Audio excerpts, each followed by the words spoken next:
Hi friends, welcome to Annam's Recipes. இன்னைக்கு செட்டிநாடு முட்டை குழம்பு எப்படி வைக்கலாம்னு பாப்போம். இதுக்கு வந்து நான் 4 முட்டை அவிச்சு வச்சிருக்கேன். இத வந்து நறுக்கிக்கணும்.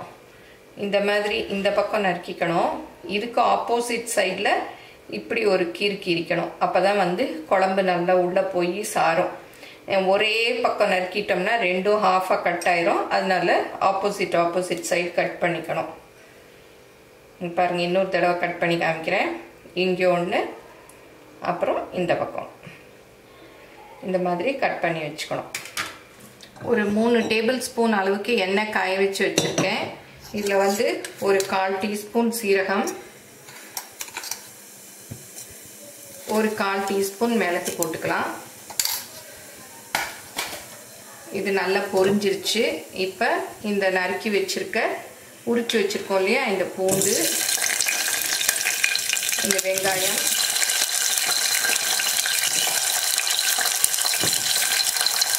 கருவேப்பிலை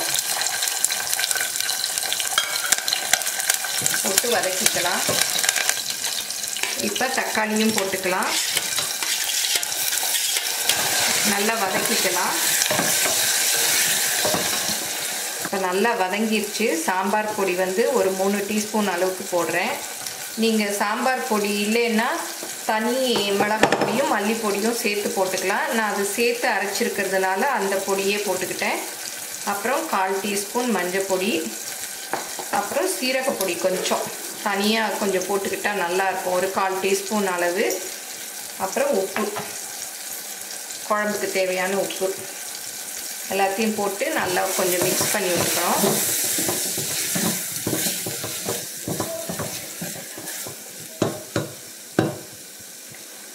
ஒரு சின்ன எலுமிச்சம்பழ சைஸ் அளவு புளியை வந்து ஊற வச்சு கரைச்சி வச்சுருக்கேன். அதையும் ஊற்றிக்கலாம். நல்லா மிக்ஸ் பண்ணி விட்டு நல்லா கொதிக்கட்டும். இது குக்கரில் எல்லாம் சவுண்டு விட வேண்டாம். ஏன்னா சும்மா வச்சாலே வெங்காயம் பூண்டு தான் சீக்கிரம் வெந்துடும். இப்போ இந்த குழம்பு வந்து திக்காக இருக்கணும்னா தனி மல்லிப்பொடி இருக்கு இல்லையா, அது ஒரு டேபிள் ஸ்பூன் அளவு போட்டு நல்லா மிக்ஸ் பண்ணி விட்டோன்னா குழம்பு வந்து நல்லா திக்காக வரும். நல்லா வாசமாகவும் இருக்கும். 1லேருந்து 2 டேபிள் ஸ்பூன் வரைக்கும் கூட போட்டுக்கலாம். ஏன்னா நம்ம பருப்புலாம் போடாதனால குழம்பு தண்ணியாக இருக்கும். இந்த மல்லிப்பொடி போட்டால் கொஞ்சம் நல்லா திக்னஸ் கொடுக்கும். இதை வந்து அப்படியே மூடி நல்லா இந்த வெங்காயம் பூண்டு வேகிற வரைக்கும் மூடி வைக்கணும். நல்லா கொதி வந்ததும் அடுப்பை குறைச்சி வச்சிடணும். இப்போ குழம்பை திறந்து பார்க்கலாம். பாருங்க, நல்லா வெங்காயம் பூண்டுலாம் வெந்துருச்சு. இப்போ வந்து நம்ம இந்த முட்டையை இதுக்குள்ளே போட்டுடலாம். நீங்கள் குழம்பு இன்னும் ரொம்ப திக்காக வேணும்னா 2 கீத்து தேங்காய், சோம்பு, சீரகம் கூட அரைச்சி ஊற்றிக்கலாம். ஆனால் ட்ரெடிஷ்னல் மெத்தட் செட்டிநாட்டில் இப்படி தான் வந்து முட்டை குழம்பு வைப்பாங்க. இது நல்லா கொஞ்சம் நேரம் கொதிக்கட்டும். அப்போ தான் வந்து அந்த முட்டையில் அந்த குழம்பெல்லாம் நல்லா சேர்ந்து அந்த மசாலாலாம் சேரும். இப்போ கொஞ்சம் நேரம் மூடி வச்சிடலாம். இப்போ திறந்து பார்க்கலாம்.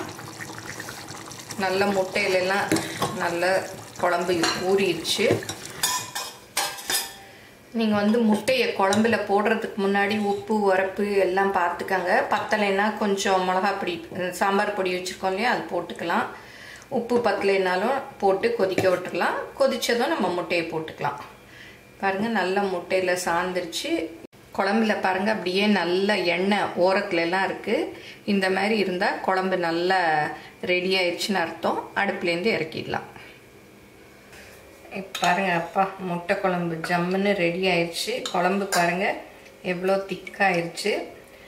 சிலர் என்ன பண்ணுவாங்கன்னா முட்டை குழம்பு இறக்குறச்ச ஒரு முட்டையை கூட உடச்சி அப்படியே ஊற்றிடுவாங்க இன்னும் திக்காக இருக்கணும்னு. நான் வந்து இன்னைக்கு அப்படிலாம் பண்ணல.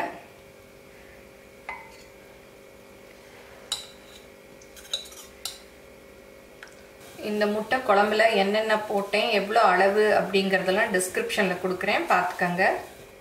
இந்த முட்டை குழம்ப சாதத்தில் ஊற்றி பிசைஞ்சு சாப்பிட சூப்பராக இருக்கும். இட்லி தோசைக்கும் நல்லாயிருக்கும், சப்பாத்திக்கு கூட நல்லாயிருக்கும்.